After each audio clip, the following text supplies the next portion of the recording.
উত্তর ত্রিপুরা জেলার ধর্মনগর মহকুমার অন্তর্গত শনিছড়া গ্রাম পঞ্চায়েতের বিডিওর বিরুদ্ধে একেবারে পক্ষপাতিত্বের অভিযোগে উত্তাল গোটা এলাকায়। কেননা শনিছড়া গ্রাম পঞ্চায়েতের নাকি সমস্ত কাজকর্ম এলাকার সিপিআইএম এর পক্ষপাতিত্ব নিয়ে কাজ করছেন পঞ্চায়েত প্রধান সহ ব্লকের বিডিও যিনি রয়েছেন।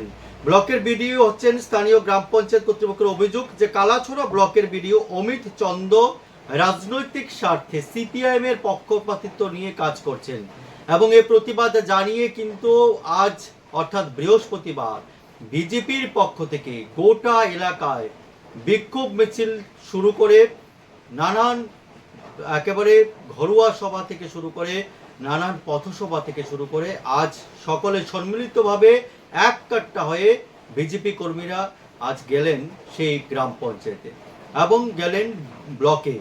সেই ব্লকে গিয়ে কিন্তু সেখানে ব্লকের বিডিওর বিরুদ্ধে একরাশ ক্ষোভ উগড়ে দিলেন এবং দুদফা দাবিতে তারা সেখানে আজ সমবেত হয়েছেন। তারা বললেন অবিলম্বে পঞ্চায়েতের যিনি সচিব হয়ে রয়েছেন, পঞ্চায়েত সচিব বদলি হওয়া মহিউদ্দিনকে পুনর্বহাল করতে হবে। তার পাশাপাশি বাতিল হয়ে যাওয়া 13টি ওয়ার্ক অর্ডারকে পুনরায় ফিরিয়ে আনতে হবে, নতুবা তাদের আন্দোলন ধারাবাহিকভাবে চলবে।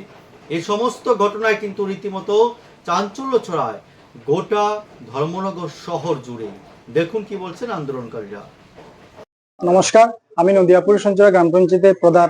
ট্রান্সফার বিষয়টা তো ট্রান্সফার হতে পারে, কিন্তু সমস্যা আমি যেটা মনে করি, কিছুদিন আগে আমার পঞ্চায়েতের বিভিন্ন ডেভেলপমেন্ট কাজ নিয়ে বিডিও স্যারের সাথে আমার কিছু মতানৈক্য তৈরি হয়। তার পরিপ্রেক্ষিতে উনি আমার ইনচার্জকে ট্রান্সফার করেছেন, সেটা আমরা পিআরআই বডি মানতে পারছি না।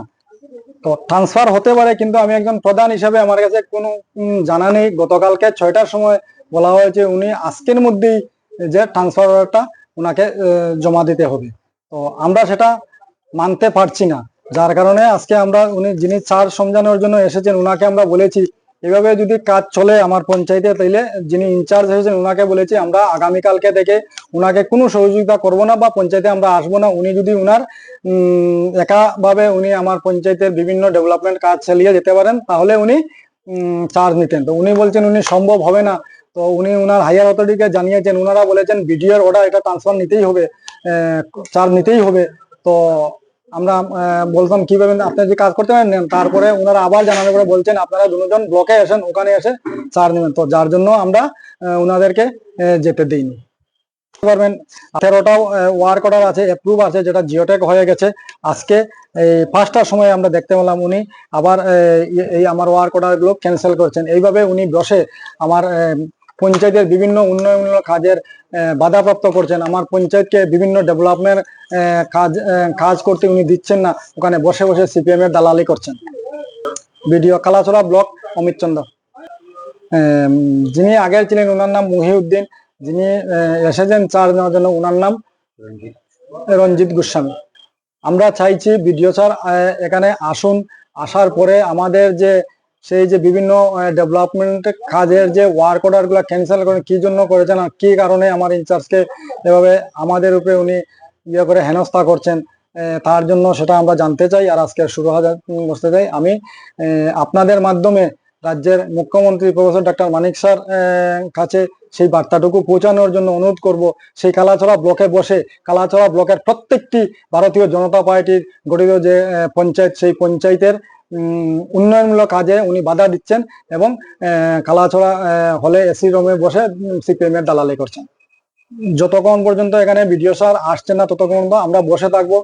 আরেকটা বিষয়, আমরা সেখানে 4টা থেকে বসে আছি, এর মধ্যে দেখা গেছে কালাছড়া ব্লক থেকে চড়াইবাড়ি পিএসএ ইনফরমেশন করা আছে, পুলিশ প্রশাসন পঞ্চায়েতে এসেছে।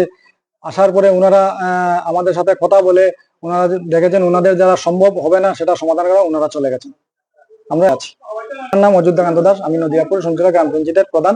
আর ওনারা যারা বসে আছেন সবাই আমার পঞ্চায়েতের সদস্য এবং উনি বয়স্ক, উনি উপপ্রধান আমার পঞ্চায়েতের।